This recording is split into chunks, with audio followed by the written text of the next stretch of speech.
дар мавҷ барномаи иттилоотии хабар.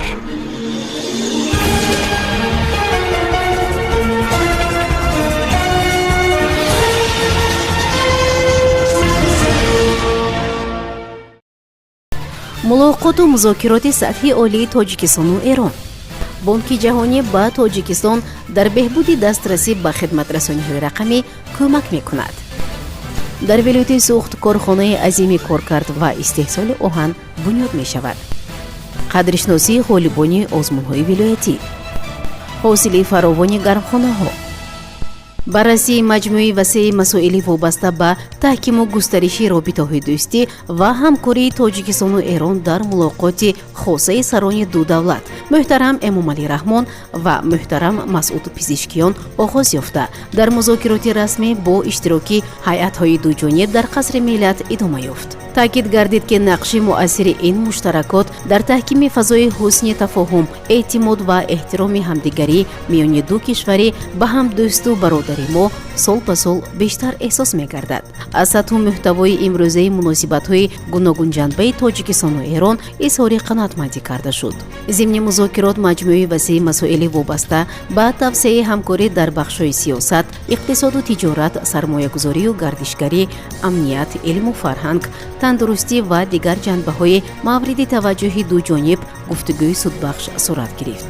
густариши ҳамкорӣ дар бахшҳои гуногуни саноат аз ҷумла коркарди маъдан, истеҳсоли масолиҳи сохтмон, хӯрокворӣ, доруворӣ, соҳаҳои энергетика, кишоварзӣ ва истифодаи васеъ аз минтақаҳои озоди иқтисодии тоҷикистон, ҳамчунин аз зарфиятҳои нақлиётиву транзитии эрон, бахусус бандарҳои чобаҳор ва бандар Аббос ба нафъи ҳарду ҷониб номида шуд. зикр гардид ки ҳоло дар тоҷикистон 160 ширкат бо сармояи эронӣ фаъолият дорад ва соли 2024 ҳаҷми интиқоли молу коло нисбат ба 2 соли пеш 3.2 баробар афзоиш ёфтааст. фаъолгардонии бештари комиссияи байниҳукуматӣ оид ба ҳамкории тиҷоратӣ, иқтисодӣ, техникӣ ва фарҳангӣ, кори мунтазами шӯро ва кумитаи муштараки соҳибкориву сармоягузорӣ, татбиқи ҳамаҷонибаи барномаи ҳамкории иқтисодиву тиҷоратӣ то соли 2030 ва нақшаи роҳи он муҳим дониста шуд.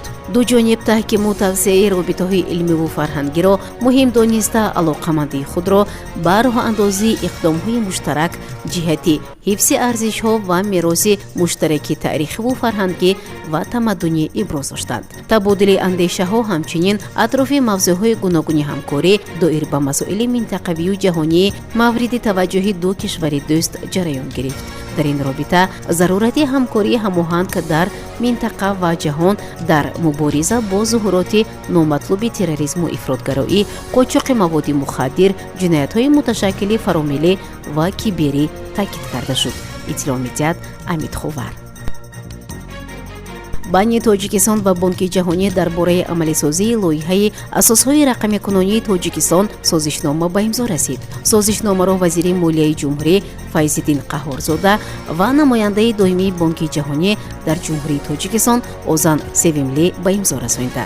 маблағи умумии лоиҳа $39 миллион ташкил дода, $30 миллион гранти бонки ҷаҳонӣ ва $9 миллион дигар гранти котиботи давлатии Швейтсария оид ба масъалаҳои иқтисодӣ мебошад. гуфта мешавад ки мақсади асосии лоиҳаи мазкур вусъат бахшидан ба дастрасӣ ва хизматрасониҳои алоҳидаи рақамии давлатӣ ва баландбардоштани қобилиятҳои рақамии аҳолӣ мебошад. дар назар аст ки дар натиҷаи татбиқи лоиҳа зиёда аз 28 000 нафар ба малакаҳои рақамӣ соҳиб шуда, ҳадди ақал 100 мактаб ва муассисаҳои давлатӣ дар наздикии онҳо воқеъ буда ба интернети васеъхати устувор пайваст ва пойгоҳи меъёрии ҳуқуқӣ ва монанди инҳо ба таҷҳизоти рақамӣ гузаронида мешавад. лоиҳа дар ҳамкорӣ бо ҷонибҳои манфиатдори калидӣ аз ҷумла барномаи рушди Созмони Милали Муттаҳид амалӣ мешавад. хабар медиҳад Азия плюс. дар мавзеи Шоқадам Булоқи ноҳияи Бобоҷон Ғафуров аз тарафи комбинати металлургии тоҷик корхонаи азими коркард ва истеҳсоли оҳан сохта хоҳад шуд ва дар он то 1000 нафар бо ҷойи кори доимӣ ва маоши хуб таъмин мегардад. корхонаи азими саноатӣ дар доираи омодагиҳо ба ҷашни фархондаи 35-мин солгарди истиқлоли давлатии ҷумҳурии Тоҷикистон ва ҷиҳати расидан ба ҳадафи чоруми стратегии саноати кунонии босуръати кишвар бунёд мегардад. зимни бозиди раиси вилояти суғд Раҷаббой Аҳмадзода аз маҳалли бунёди корхона иттилоъ дода шуд ки айни замон корҳои иктишофӣ ба охир расида, сохтмони корхона оғоз ёфтааст. Иттилоъ дода шуд ки дар ин мавзеъ якчанд кон вуҷуд дорад ва дар марҳилаи аввал аз кони Шоққадамбулоқ истифода хоҳад шуд. Кони Шоққадамбулоқ яке аз бузургтаринҳо дар минтақа ба шумор рафта, дар он то 48 миллион тонна захираи ашёи хом мавҷуд аст. бояд гуфт ки раванди истеҳсолот се марҳила қабаткушоӣ, сохтмон ва истеҳсолотро дар бар гирифта дар ниҳоят оҳан истеҳсол мегардад. ба масъулин дастур дода шуд ки корҳои сохтмониро бо сифати баланд ба анҷом расонида барои муҷаҳҳазсозии корхона таҷҳизоту дастгоҳи беҳтарину замонавиро ворид созанд. дар толори калони мақомоти иҷроияи ҳокимияти давлатии вилояти суғд маросими қадршиносии ғолибони озмуни вилоятӣ беҳтарин шаҳру ноҳия, шаҳраку деҳот, деҳа, маҳалли аҳолинишин ва хонаи истиқоматӣ дар соли 2024 баргузор гардид. дар бахши хонаи истиқоматӣ беҳтарин ҷойҳои якум, дуюм ва сеюм насиби хонаи истиқоматии Сайфулло Ҳабибуллоев, сокини маҳаллаи Масҷиди Саври шаҳри Хуҷанд, хонаи истиқоматии Аҳрор Камолов, сокини деҳоти Лангари ноҳияи Кӯҳистони Масҷод, хонаи истиқоматии Хайрулло Анорқулов, сокини шаҳри Истиқлол гардид. дар бахши маҳаллаи беҳтарин маҳаллаи Азизободи шаҳри Панҷакент, маҳаллаи Машъали шаҳри Бӯстон, маҳаллаи ба номи Абдураҳим Ғозибекови ноҳияи Шаҳристон, дар бахши деҳаи беҳтарин деҳаи Равғангарони шаҳри Истарафшан, деҳаи Қӯрғончаи ноҳияи Ҷаббор Расулов, деҳаи Метари ноҳияи Спитамен дар бахши деҳоти беҳтарин, деҳоти Фондарёи ноҳияи Айнӣ, деҳоти Шодобаи ноҳияи Ашт, деҳоти Навгилеми шаҳри Исфара, дар бахши шаҳраки беҳтарин, шаҳраки Ғафурови ноҳияи Бобуҷон Ғафуров, шаҳраки Ғончаи ноҳияи Деваштич, шаҳраки Зафарободи ноҳияи Зафаробод мутаносибан ҷойҳои якум, дуюм ва сеюмро ба даст оварданд. дар бахши ноҳияи беҳтарин ноҳияи Ашт соҳиби ҷойи аввал, ноҳияи Бобуҷон Ғафуров соҳиби ҷойи дуюм ва ноҳияи Спитамен соҳиби ҷойи сеюм шуд. дар бахши шаҳри беҳтарин ҷойи якум насиби шаҳри Хуҷанд, ҷойи дуюм насиби шаҳри Истарафшан ва ҷойи сеюм насиби шаҳри Канибодон гардид. ба ғолибони озмун аз ҷониби муовини якуми сарвазири ҷумҳурии Тоҷикистон Холиқзода Ҳоким Ҳикматулло ва раиси вилояти суғд Раҷаббой Аҳмадзода диплому мукофотҳои пулӣ супорида шуд.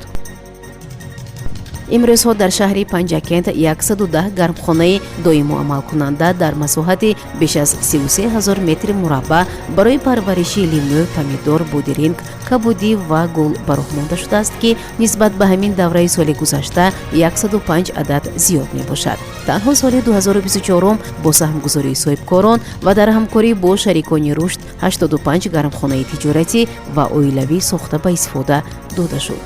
ҳоло ҳосил дар гармхонаҳо фаровон аст ва он ҳамарӯза ба бозор бароварда, баробари ин барои кишти дубораи сабзавот кӯчат омода карда мешавад.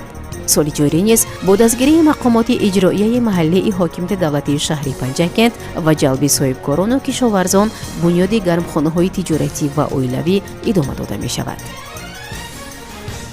дар мавҷ барномаи иттилоотии хабар.